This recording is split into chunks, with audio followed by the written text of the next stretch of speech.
Hey Wargamers, last week I made a video looking at the offensive point efficiency of every unit in the Tau Codex since the last data slate. And if you haven't seen that video, check it out. But today we're going to do that again under a different context, and maybe one that is even more useful. That context is with guiding. Now, this type of video I've done a bunch of times in the past, and the usual caveats apply here where this is MathHammer, it's not Warhammer, there's lots of things to consider. But the thing here is that we are going to be including guiding in our calculations. We are assuming that whatever target we are looking at has been spotted, has a marker light on it.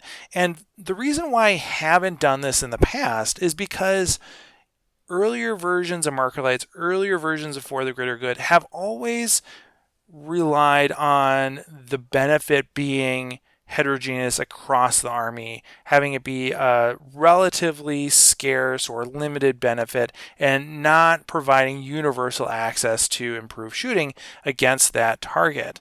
And that's just not true anymore, right? Like the way that this works now is that any unit firing at a target that's been marked gets this benefit as long as they have the special rule.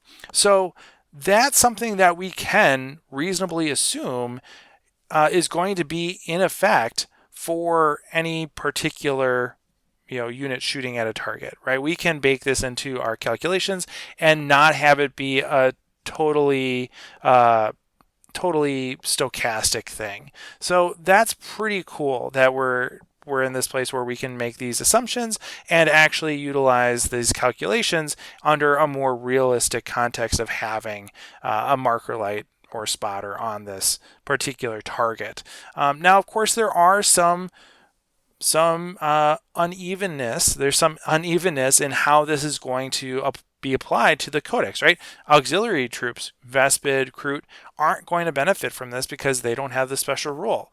And so they are going to be relatively worse off in the rankings compared to mainline Tau units that do have this rule, right? They're not going to benefit. The Tau units are going to benefit, so we're probably going to see Tau units do better. And especially Tau units that have natively worse shooting, because proportionally, providing +1 ballistic skill is much better for something that natively hits on 4s than something that natively hits on 3. You get a much larger proportional benefit for that worse shooting profile by adding 1 to the ballistic skill.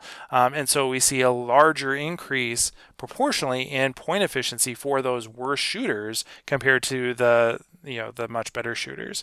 And so it's going to be interesting to see how this affects the relative rankings of which units perform best against various targets.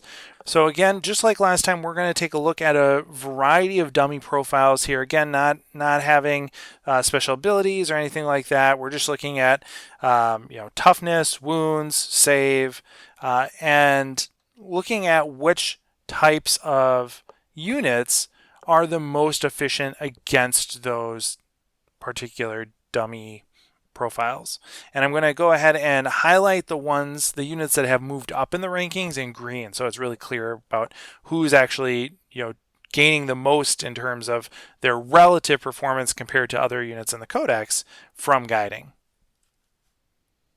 Okay, so looking at a guardsman profile here, toughness 3, 5 up save, 1 wound. There are a few units here that jump in line in terms of the rankings. And again, the thing that we're looking at here is their ranking compared to other units in the codex. Everybody benefits from guiding as long as they actually have an improved ballistic skill, right? So we generally see efficiencies across the board go up with this, but some units benefit more than others, and some benefit to the point where they usurp other units in the rankings because of that benefit. So one great example of that is Breachers here. Breachers with the Fireblade taking top spot, where that formerly used to be star size with Flamers. Flamers auto hit, so they're not going to benefit from an improved ballistic skill, whereas Breachers will. So that difference pushes Breachers to the top spot here, whereas without guiding, Flamers are more reliable. we see Pathfinders with Ion, Strike Teams, and Tiger Sharks getting boosted here in the rankings again for the same reason that Breachers are. And then Fire Knives stay lower down in the list. Fire Knives, the reason why they tend to stay where they're at or fall in list is because the benefit of +1 ballistic skill is mitigated by their reroll ability that they have, right? So that makes it so that the improved ballistic skill isn't quite as good for them as it is for other units that don't have the native ability to improve their shooting. So that's why Fire Knives are relatively not seeing the same boost as some of these other units. And then Vespid down at the bottom, which aren't benefiting from guiding at all in this scenario. Looking at Guardians, toughness 3, 4 up save, 1 wound. Breachers maintain the top spot here, but now Strike Teams are right up alongside them. Not as efficient as Breachers, but they are now second rank because of the boost from guiding. Star Size, Pathfinders continue there. Tiger Sharks with Burst get a nice leg up. Fire Knives, and then Vespid down at the bottom again. Primaris, toughness 4, 3 up save, 2 wounds. Breachers again top spot. Strike Team right behind them. Same reason as before. Vespid, Fire Knives, Pathfinders. Broadsides with Rail showing up here. Again, because they're getting the benefit of the +1 ballistic skill more so than some of these other loadouts. And then Star Size with Burst Cannon in particular show up at the bottom here. Again, this is a place where having the Burst Cannon actually benefit from guiding, whereas the Flamer does not, is responsible for this particular unit getting a nice leg up in the rankings. Aggressors, toughness 6, 3 up save, 3 wounds. Fire Knives hold out here. Fire Knives of all types, so 2 missiles, 2 plasma, mix and match, whatever. As long as the aggressor unit is at full wounds, they are your top pick in terms of efficiency. Broadsides with heavy rail rifles, Breachers with Fireblade, Pathfinders with rail, Tiger Shark with Ion, Sunforge suits, and then Riptides with Ion accelerators actually get enough of a leg up to show up on the rankings here as well. Looking at the Orc Boy profile, toughness 5, 5 up save, 1 wound. Breachers, Strike Team, Pathfinders all still holding out on top here. Tiger Shark gets a nice little boost up. But again, the caveat with the Tiger Sharks is that this is all assuming equal opportunity to utilize weapons, to stay on the board, all that stuff. Tiger Shark has some notable notable limitations on that. But again, most units do. Most units don't have the ability to fire every turn throughout the entirety of the game. So it's hard to account for that in the math here. But keep that in mind that Tiger Sharks can be a little bit more challenging to deploy or leverage than maybe a typical unit. Star Size with Burst Cannon here. Again, the Burst Cannon specifically getting the leg up over the Flamer. Fire Knives with missiles. Piranha with Burst Cannon showing up here at the bottom. Usurping, I believe this was the Crudox with the repeater gun before. Now it's just Piranhas again, which is pretty cool that the Piranha shows up, which I'm a Piranha fanboy. I'm excited when Piranhas show up on these lists because, more power to them, right? The Tyranid Warrior profile, toughness 5, 4 up save, 3 wounds. Breachers with a Fireblade, Fire Knives remaining in the top spots. But then we get like a nice jump up from basically everything else. Pathfinders, Strike Teams, Broadsides, Tiger Shark all getting a nice leg up here. And then Vespid, because they don't benefit from the guiding, hang out at the bottom all alone and sad. Considering a broadside battlesuit profile as a target, toughness 6, 2 up save, 8 wounds. Sunforged, yes, are going to be the best with or without guiding. Broadsides, though, with heavy rail rifles, get a nice leg up with guiding, taking number 2 spot. Fire Knives with plasma, Hammerhead with rail, Piranha with fusion showing up here as well. Tiger Shark with rail getting a leg up, and then Breachers with the Fireblade hanging out at the bottom of the list. Star Weavers, toughness 6, 4 up save, 6 wounds. Sunforge, Fire Knives, Breachers, Broadsides, Tiger Shark, all that's the same as without guiding. But at the bottom of the list, we get the additions of the Riptide and Pathfinders doing much better here than they would otherwise, and so they round out your list of the top 7. Against Land Raiders, toughness 12, 2 up save, 16 wounds. Sunforged suits, yes, always will take the top spot basically against these, but again, see previous comments about actually getting into range and things like that. Broadsides with rail, Storm Surge gets a nice leg up here as well. Storm Surges of all types and flavors show up pretty well clustered in this calculation. Hammerheads with rails, Tiger Shark with rails, Fire Knives with plasma, and Sky Rays show up to round up the list. Lehman Rust, toughness 11, 2 up save, 13 wounds. Sunforge and Broadsides, yeah, on top. Storm Surge coming in the third spot now, though, with guiding. Hammerheads, Tiger Shark, Sky Ray, and Fire Knives. Again, the Tiger Shark and the Sky Ray getting a nice little leg up here from guiding to the point that they take new positions in this list. All right, looking at the guys with invulnerable save, starting with the little guys, the Zangors, toughness 4, 6 up save, 1 wound, and a 6++. Strike Team Breachers, yeah, just like before, holding out here. But Pathfinders now with guiding, which they do get because of their target acquired special rule, right? Like they actually get the benefit, which is cool.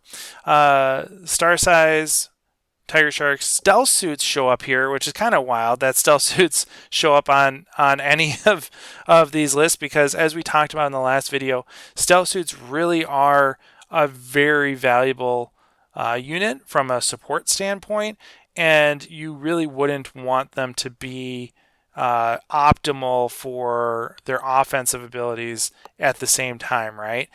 But that said, they are, in absolute terms, much less efficient than anything that's higher up on this list. And it's really, this is the only place that they show up is against Zangors, which is a very niche profile, right? So,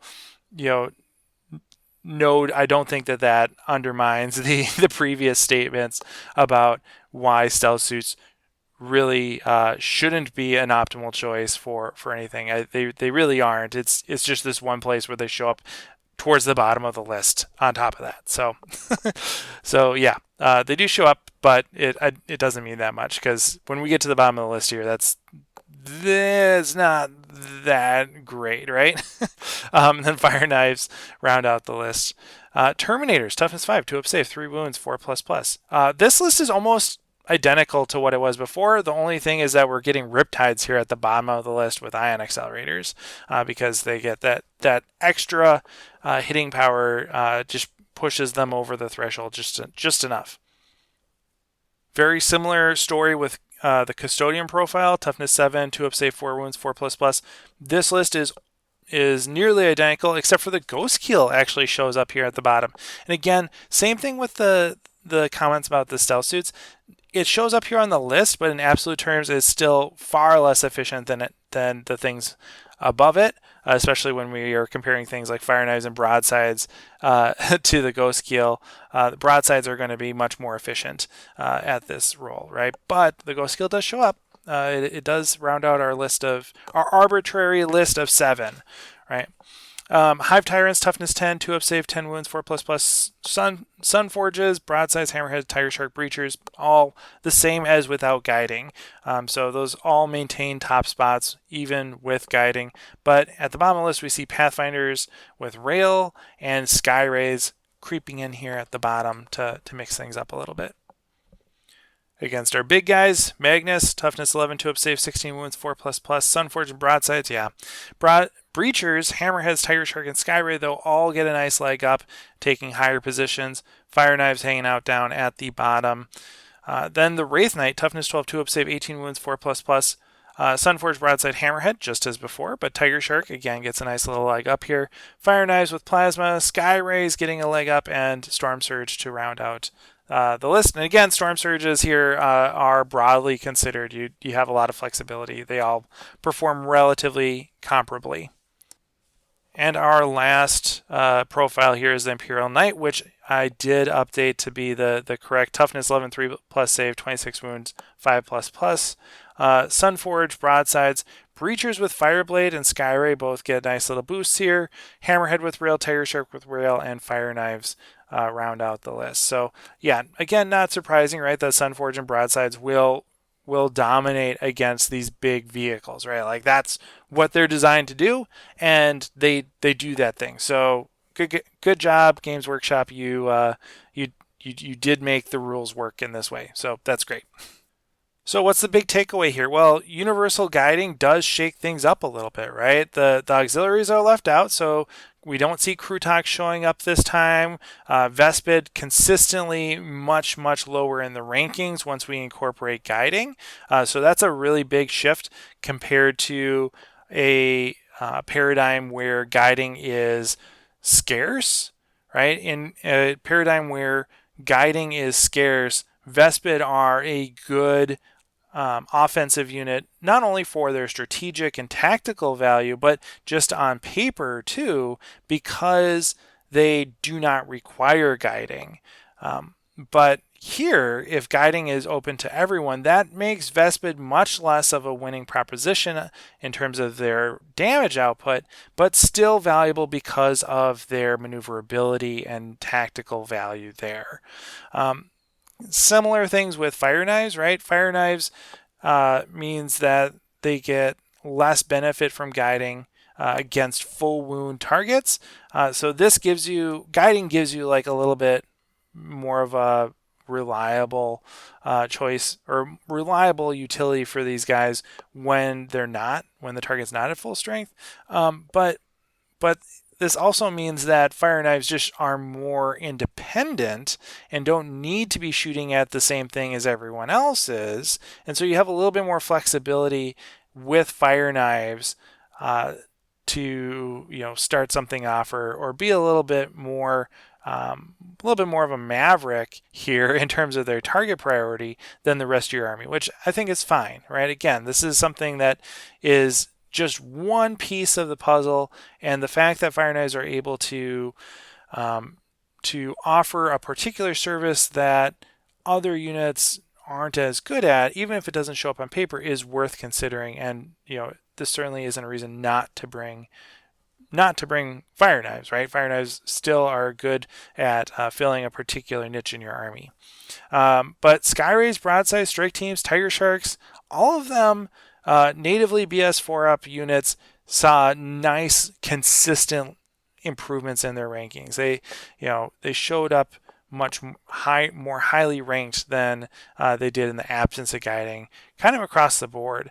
And we see kind of a little bit less variation now in the top performing units across the army because of this change in how guiding works too. So I think that's a useful thing, right? When we're writing lists, we have a little bit more confidence that these top performing units are going to be consistently valuable in like a tournament setting. But it does also mean that there's perhaps a little less flavor in some of these lists too, right?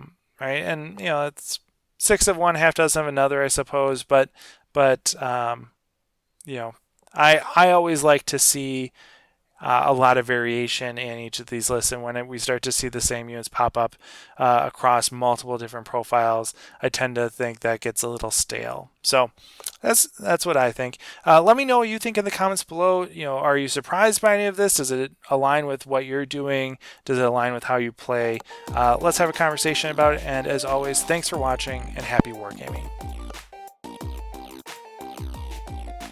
Hey everyone, thanks for watching. This video are made possible by my supporters over on Patreon, so if you enjoyed this video, consider joining our community over there as well.